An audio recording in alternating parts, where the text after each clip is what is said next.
Hello everybody, my name is Colton Iverson from Colton Iverson Writing, Pen and Grimoire on Instagram, and Colton Iverson1 on Twitter. I am here today with a guest who is an established author, and I'll just turn it over to him to give his own introduction. Yeah. Hey everyone, I'm Christopher Ruocchio. I'm the author of the Sun Eater science fantasy series by Tall Books, and a 7-year veteran of the publishing industry. Like I was telling Colton before the call, I was junior editor at Baen Books for 7 years, and I write full time now. So yeah, that's me. Thanks for having me on. Of course.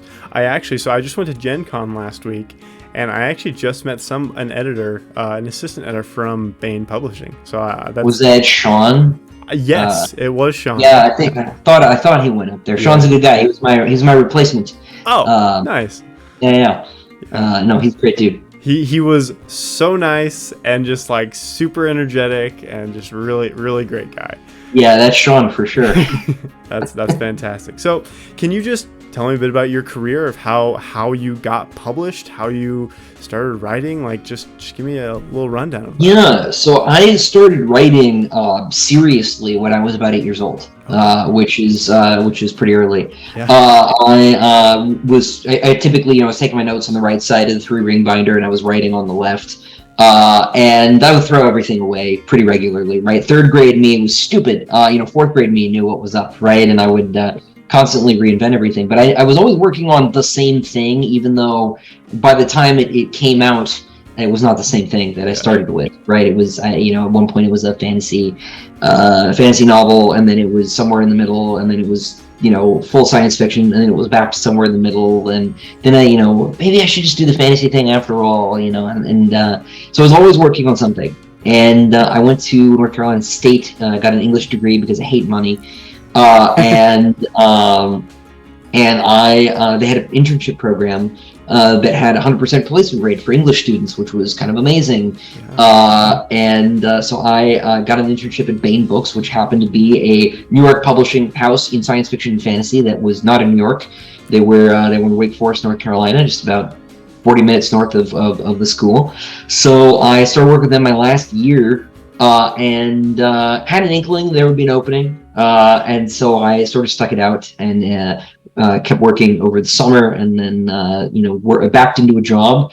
And then about 3 days later, I sold my books, because while I'd been working through that whole last year in college, I had been doing the stereotypical kind of classic agent submission thing, right? Writing the letters, getting rejected. I was trying to do the Stephen King, stapling my rejections up on the wall, but after about 12, that became depressing, and if I'd gotten to the full count, which I think was 52, I would have given up.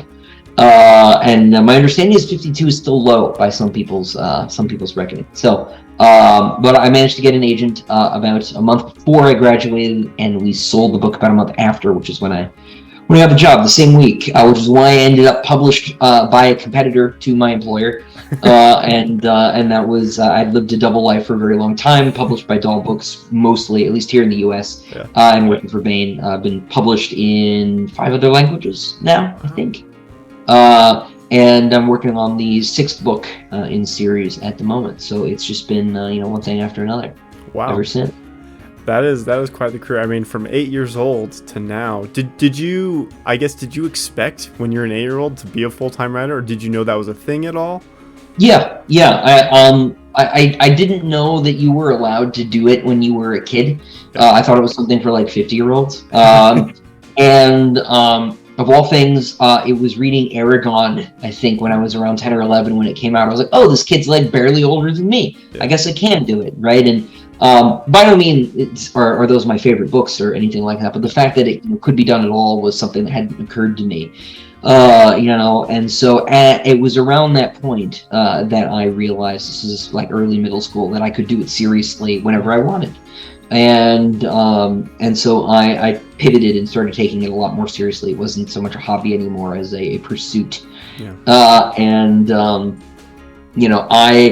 I thought at various points I was going to do something else with my life, including when I was getting rejected all of those times. Yeah. No idea what that other thing might be.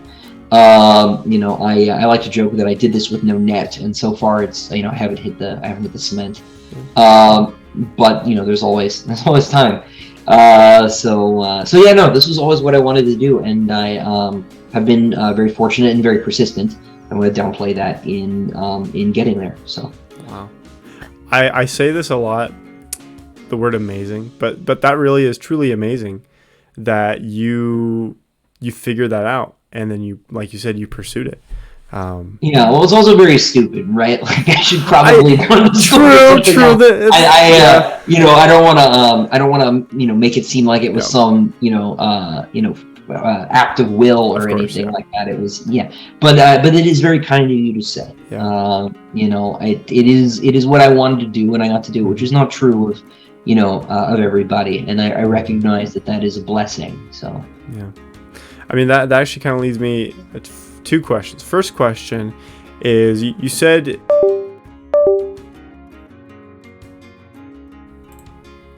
okay, I'm back. No worries. Okay, so first question, you mentioned that you were kind of like in third grade, you were kind of like not the smartest, you're throwing stuff out, but in fourth grade you figured it out and you were still working on the same thing. So is your current series like for all the way back when you were that young, or no, that was a joke, right? Because fifth grade me would do the same thing to fourth grade me, right? Okay. But that being said, there are a couple pieces that have made it all the way through, not necessarily unchanged, but like a couple names or something like that you can find, written in crayon, right? Not quite in crayon, but certainly in colored pencil, on the back of my math notes or whatever. A couple character names or place names, not used for the same things anymore, but like I've always been, sort of working on the same project. It just would change. Ship of Theseus style, right? Which is an image that I go back to a lot. But yeah, so no. I was always constantly reinventing what it was going to be. And even between the actual books, once I started coming out, there have been substantial changes, right? When I sold the series back in 2016, it was 4 books, and they were going to be a lot shorter, and there were a lot of elements that weren't in them yet.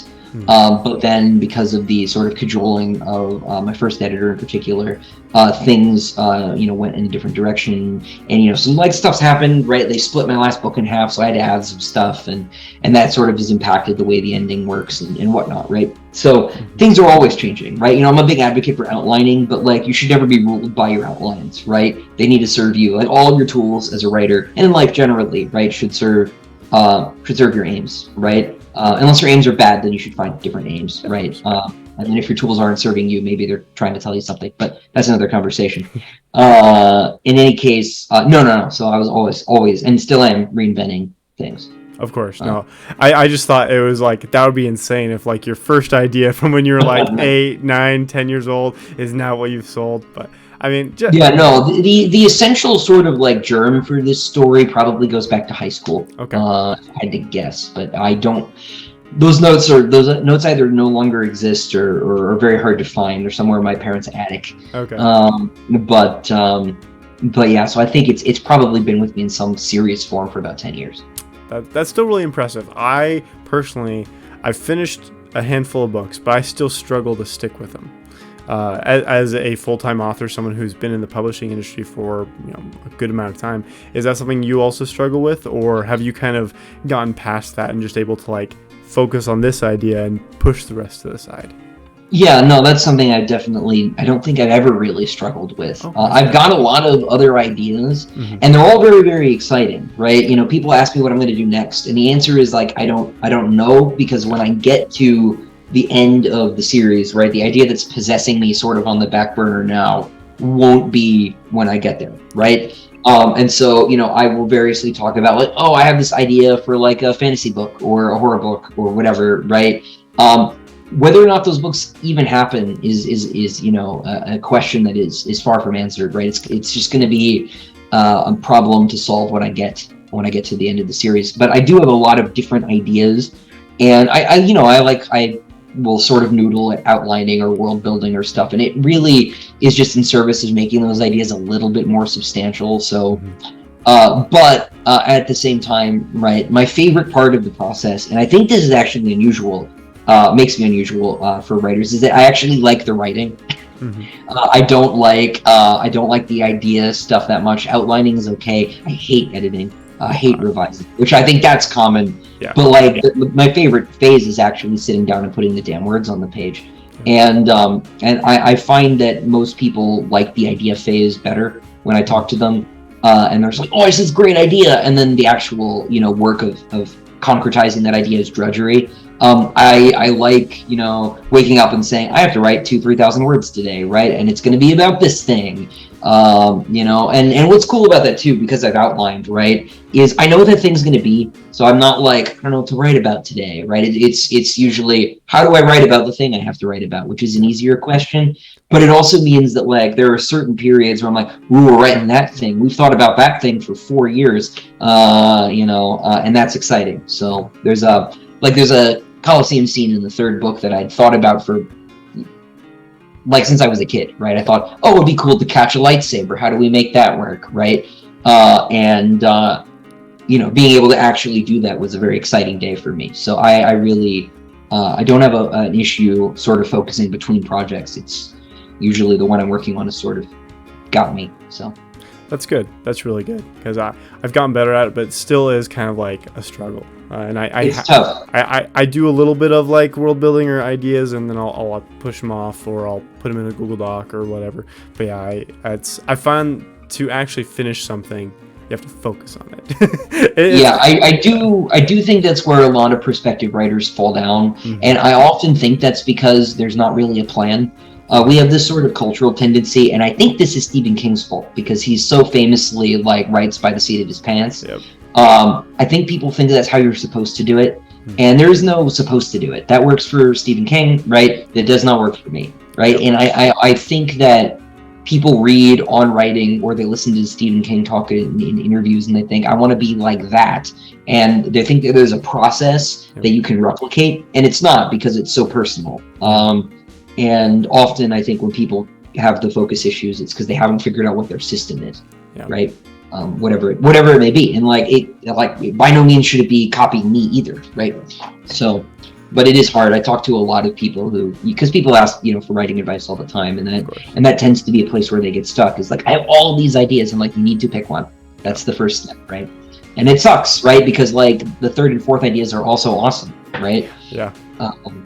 But you can always, sometimes you can find a way to sneak them in, right? To what you're working on too. So yeah, no, I completely agree. And on your point about the finding your own way, I like doing what Brandon Sanderson does, which is these are a lot of tools in your toolbox, but you need to figure out which ones work for you. And so I thought I was a pantser at first. I thought I'd just fly by the seat of my pants, just I'll figure it out along the way. Turns out I actually love outlining. It helps me get excited to write the story and get excited to be like, oh, I'm finally at this part. They're on the top of the train. They're going to have an action scene. It's going to be awesome. Right there with you. So that's, I actually do love the writing part, especially if I'm writing a character that I feel is kind of witty and kind of fun. So for me, that's where a lot of the fun comes. Of course, hate editing as well, but I love that. That's part. Yeah. I've yet to meet anyone whose favorite thing is revising. Yeah. Man, especially cutting stuff. It's unpleasant. It really is. Yeah. Well, yeah, and that's sort of a joke too, right? Because of course, everybody's favorite part of being a writer is, being a writer, right? Yeah. Telling people you're a writer, right? Yeah. Which I actually hate. My wife loves doing that when we meet new people. She's like, "Oh, he writes books, but really?" And I'm like, "Why didn't you tell us?" And I'm like, "No one ever believes me." Just like, "Oh, are you published?" Yes. Why would I tell you? That was my job. You're in Barnes and Noble or some bookstore. It's like, yes, I'm a writer. Yeah, it's nice when you could point. It's like when people come in. I had a guy fixing something in my house. He's like, all these books are the same. I'm like, yes, I wrote them. I'm like, whoa, really? Like, yes. But my favorite is when people are like, oh, anything I've heard of? I'm like, probably not, right? Yeah. I am not Game of Thrones man. Yeah. So. No, I think that's so funny because I think a lot of people forget that you can be a living author or a working author and not be Game of Thrones, Stephen King, or any of the greats. You can live off of it and still not be super well known. And still toil in obscurity. Yes. Yep. Yeah, especially now, right? There's more of everything creatively, which is sort of a mixed blessing, right? It's great if you're a reader or a television viewer or whatever, you can find exactly the thing that you want and in no short supply. Mm-hmm. But it's hard if you're trying to break in, especially, right? Or even if you're on sort of the middle slopes like me, to get noticed, because there's just so much being produced. And that's especially hard on people who are trying to break in. So I guess, I mean, that's a great question. I think is, as you said, you're kind of middling, hopefully won't just end up in obscurity. How does that make you feel that you are a working author, you're able to live off of it, survive off of it, but maybe not a lot of people really know you or your work? How does that make you feel? Oh no, it's an opportunity, right? That just means there are plenty of people who probably would like the books if they read it, and you just keep working. And I think it was Camus who said you have to imagine that Sisyphus was happy, pushing the rock up the hill. And whatever one may think of Camus, and I have mixed feelings, I have always liked that line, just because that is probably the right way to go through life, right? You're going to have to push some rock, whether that's a writing career or something else, up a hill, and it will roll down all the time, and you have to just keep going. In the game Hades, the character Sisyphus, he put a smiley face on it, I think, and he was just the happiest guy. So I think that was probably a reference. I really liked that game. I was a little weirded out by how emotionally intelligent and modern everyone was acting, and I know that was kind of the shtick, but I'm like, that is not Sisyphus. He was kind of a monster. Deserved the boulder. And they hinted that, but that game was really fun. I really enjoyed that game. But I think it proves your point. It was like, if you're gonna carry this giant, if you're gonna have to push this giant rock around, you might as well make it your friend. You might as well do it the best you can. Exactly. Yeah. And so no, I don't really I'm not particularly jealous of George Martin, right? Like money, more money would be nice, right? It would solve some problems, causes others in a lot of people, right? But it I am doing all right. So that there are more readers to win out there is exciting. So well, and your fan base, from what I've seen, is very dedicated. And I think that's pretty fantastic. I don't see many authors who are as active as you are, and also who have a fan base who will jump on and defend you no matter what. I'm sorry about that. No. Like I said, my comment was a bit entitled. I should have been less. I should have said it differently. It's totally cool. But but I'm just glad that I had that experience, because one, it gave me some lessons of what I need to learn, but also it showed me how dedicated and how fiercely your fan base will defend you no matter what, which I think is amazing. I was pretty surprised by that, honestly. I for those who are watching, right? I had missed a Facebook message from Colton, and he commented I wish you talk to your readers more, man. And about a dozen people jumped in and said, dude, what are you talking about? That literally is the only controversy that I have had in the last couple of years, which is also bizarre in 2022. Things are going really smoothly over here. So I hadn't seen anything. I didn't know they would jump like that, and it was humbling, really. I'm sorry that they yelled a little bit, but and I'm sorry I missed the Facebook message, but which we talked about before the show. But, anybody out there listening, he's a very nice person. He will probably talk to you.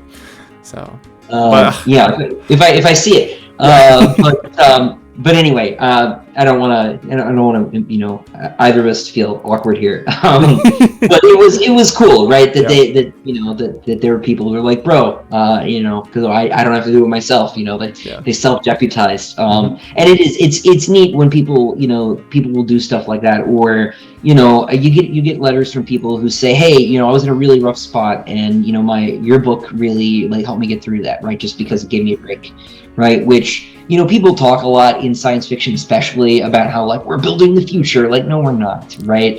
It's the most ridiculous nonsense, right? The future is not going to be Star Trek, right? We're already past flip phones. Shut up, right? These are just entertaining stories. Like maybe they inspire some kid to go make a cell phone that's obsolete already, right? Or they encourage someone to go into NASA. But like the most important thing that art can do is just be there for people, right? And that's the simplest thing it can do too. So like those messages are great. And what's really cool, what I never really expected was that that's a two-way street in producing art for people. Because ultimately, right, it is a one-way transaction. Well, it's not one way, but it's one transaction, right? People pay for the book and then that's it. But the fact that those things mean something to people and they stick around, right, is really cool. It's one of the reasons I made a YouTube channel in the first place. Is I can only really have a book come out once a year. If they were shorter, twice a year, we'll see. But I do have 2 this year, but that's kind of a fluke. And so I needed to find a way to keep people around, and the YouTube channel has been a way to do that. I have not been as militant in producing material for it in the last couple of months because doing construction on the house, working on book 6 has been very busy, and the YouTube channel is the least important of those things. But it does provide an opportunity to actually talk to people, right? I had a Twitter account. I got rid of that because I figured that was less humanizing than showing my face. And I think it's been a good decision. The channel just passed 2,000 subscribers, nice. Which is modest, but it's for a writer not too bad. People don't usually expect us to have YouTube channels, so it's nice to have one. So that's been fun. I think it's so amazing and so cool that we live in an age where we can communicate with so many people all the time. And whether it's just through YouTube videos or it is a message or just comments on a post, we can interact with so many people.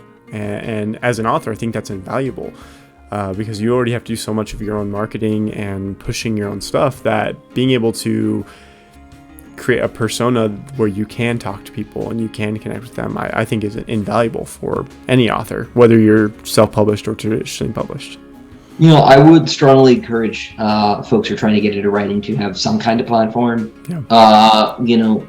Because again, right, even if you're like self-publishing, right, you should write shorter books and publish them more frequently.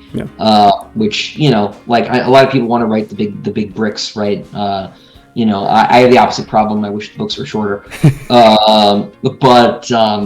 But the problem is, right, is you're competing with, YouTube channels that put out 3 videos a day, right, or whatever, right, and you can't reasonably write that quickly, nor should you, right?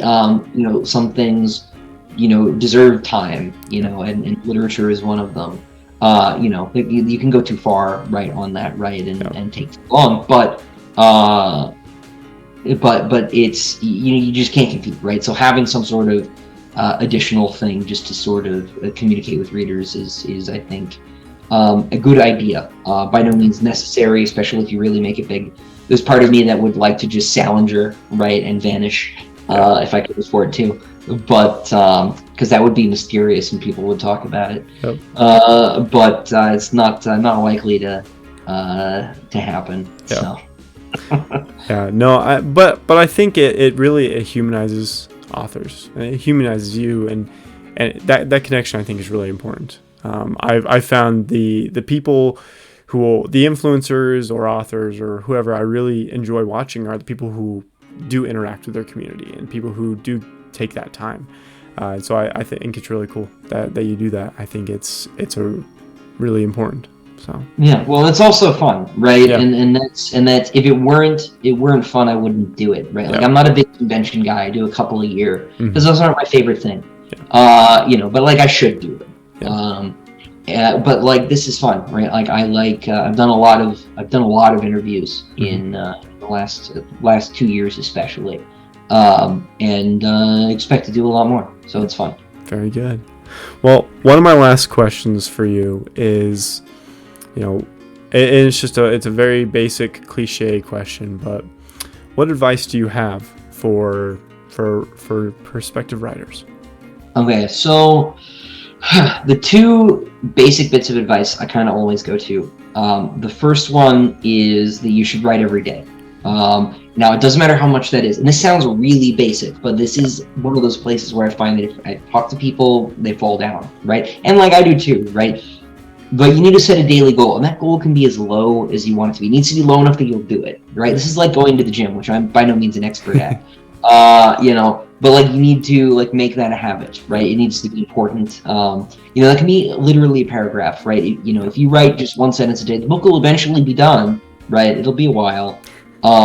But I think it was Friedrich Nietzsche had a pain disorder or something. He died early, and he could only write a couple sentences a day because writing with a quill is very difficult. It probably wasn't a quill by then; it was probably a fountain pen. But kind of the same problem, right? It's harder than typing. He didn't make it very far a day, and he still wrote a ton of books. And again, whatever your feelings are, Nietzsche, and like Camus, my feelings are complicated. That he could do it at all is impressive. Yeah. The second bit of advice is to stop doing a lot of the how to write culture stuff and just actually write. Yeah. I think that a lot of self-help books on writing aren't that useful.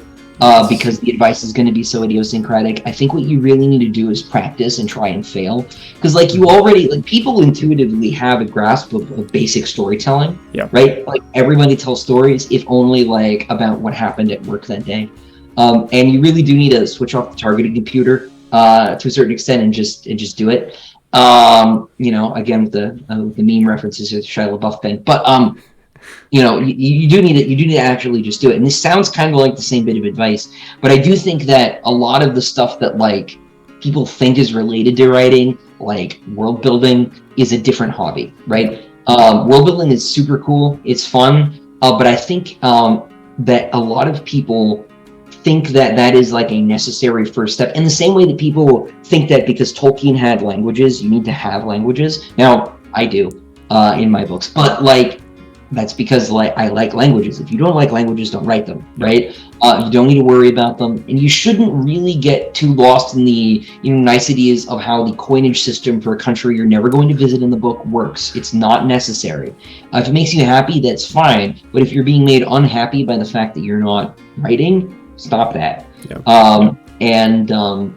And so recognize that those things are different hobbies, and that the important thing, if you want to write, is to write.